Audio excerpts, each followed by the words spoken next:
Welcome to the Zen Dog Trainer. I'm absolutely thrilled to unpack this topic with you today. If you're a focused learner looking for the absolute most direct, effective way to transform your dog's behavior, well, you are in the exact right place. We're going to bypass all the fluff, and we're just going to explore simple, proven methods from our source material to help turn your dog into your most loyal companion. Let's get right into it. So let's start with a quick reality check. We have all been there, right?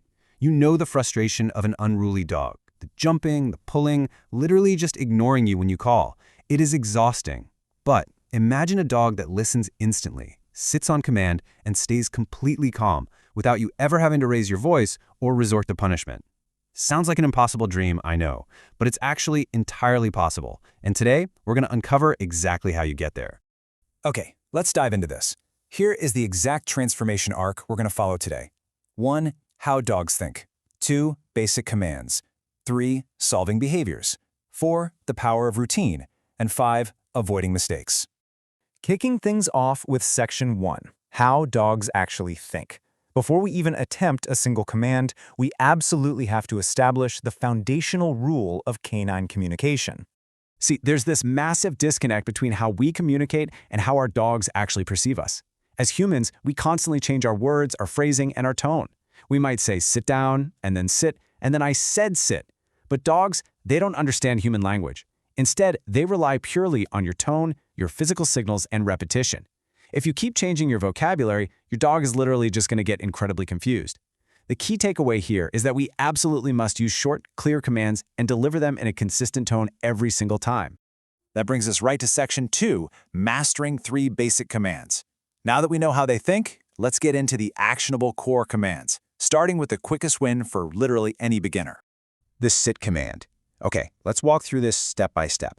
You're going to start by taking a treat in your hand and bringing it right up close to your dog's nose. Then, just slowly move it upward. As your dog's head follows that treat, their body is naturally going to drop into a sitting position. Now, the timing here is absolutely crucial. The very moment their backside hits the floor, you confidently say, sit, and then immediately give them the reward. If you repeat this simple process 5 to 10 times every single day, they're going to grasp this in no time at all. Next up is the stay command. For this one, you'll want to adopt a really calm, authoritative presence. First, ask your dog to sit using the exact skill we just learned. Then, raise your hand like a stop sign and clearly say stay as you step back slightly. The real trick here is patience. If your dog stays for even just 2 seconds, reward them immediately. 2 seconds is actually a huge win for a beginner dog. You'll slowly increase that time day by day, which builds up their impulse control. Now we're going to shift gears for the come command. This one requires high energy. Stand a few steps away and use a really happy, highly excited tone. You literally need to be the most interesting thing in the room right now. Say come, and the absolute second they reach you, throw a party. Reward them with a treat and just tons of enthusiastic praise. This command isn't just a fun little trick. It's absolutely vital for your dog's safety out in the real world. And because this command is so critical, there is one absolute golden rule. Never, ever call your dog to punish them. If you call them over and then scold them, they are instantly going to associate the word come with something terrible happening. And what happens? They'll simply stop responding to you entirely, and that completely destroys the safety net we just built. Let's move on to Section 3, solving bad dog behaviors. Because even with great commands, you're definitely going to face some specific pain points. Let's look at the big 3, barking, chewing, and jumping. When dealing with bad behaviors, there is this totally fascinating clash between our human instincts and what actually works. When a dog barks, our immediate instinct is to shout right back at them. But the solution? Ignore them completely until they're quiet. This teaches them that silence, not noise, gets your attention. If they chew furniture, our instinct is to snatch it away.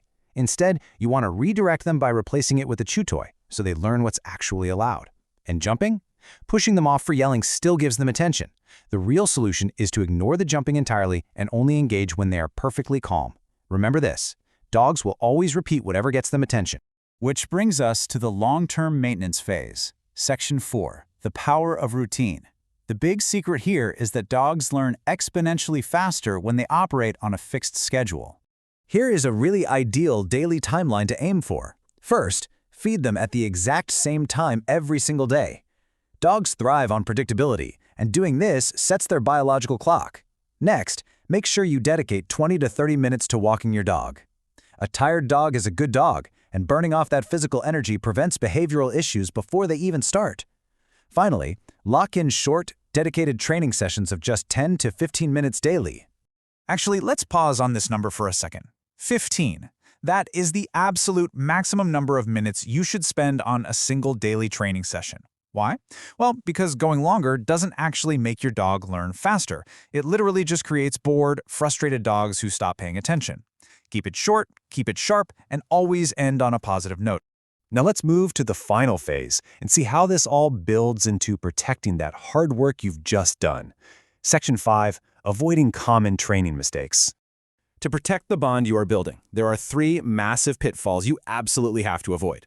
First, shouting or hitting is a total deal breaker. It only creates fear and shatters trust. You also have to watch out for inconsistency. If you let them jump on the couch on Tuesday but yell at them for it on Wednesday, it causes massive confusion for them. Finally, be hyper-aware of late rewards. If you don't reward the dog at the precise, exact moment of good behavior, they simply won't make the mental connection and they won't understand what they actually did right. All of this really brings us to the core message of everything we've uncovered today. Training your dog is not about control, it's about building a strong bond and trust. If you can remain patient, stay positive, and stick to the clear structures we've outlined, your dog isn't just going to follow orders, they're going to become your most loyal, lifelong companion. So, I'll leave you with this final thought. Are you ready to trade control for trust and finally meet your new best friend? Consistency is your ultimate key to success here. Take these steps, apply them today, and just watch your dog's behavior transform.